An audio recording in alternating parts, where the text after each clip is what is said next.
خابرتني احد الفنانات قالت عندنا حفله يم الباي. بدون يم الباي.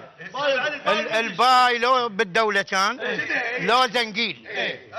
رحنا اخذت نص تخم عميان من الصالحيه موثقين قبل ماكو مفتشين كلها عميان. اخذت نص تخم عميان وطلعت للمزرعه. اجينا لابو المزرعه بيده رشاشه ويضرب تنوير نور المنطقه. ولا قلت له هاي شنو اليوم حربيه حفله شو ما نعرف شو القضيه. والله هل تلقانا هلا الباي؟ اي الباي تلقانا الباي مزرش. غنت المطربه من 10 ل 12. قالت لي انت كمل الحفله وجيب لنا الحساب نلتقي بالصالحيه.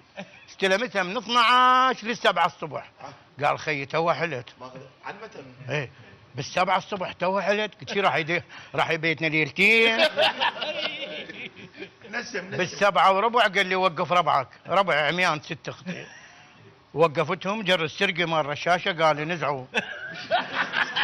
قلت له ايش ننزع استاذ؟ قال نزعوا البنطلونات. قلت له انت بن عرب وهاي مو شيمه العرب واحنا ضيوفك. قال لا تشثر الحكي. جر السرقه ويا ما جر السرقه ذبينا البنطلونات.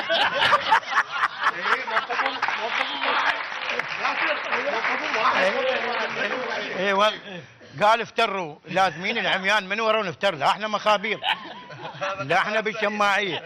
التفت علي ابو الكمان اعمى خطيه قال لي اشكرك على الحفله هاي.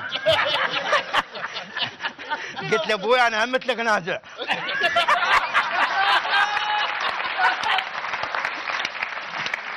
والله اي انا ما يدري بي نازع. هو ما يشوف ما يدري انا اول واحد خارط البنطلون. ورا نص ساعه قال لبسوا. قلت لهم جتنا برقيه نلبس. شدينا الحزم وكملنا. قال هاي 1000 دينار حسابكم. 1000 قويه كانت وهاي 500 كيف نزعتوا؟ هذا ابو العود سكران سمع 500 قال له استاذ ننزع بعد؟ قال له لا.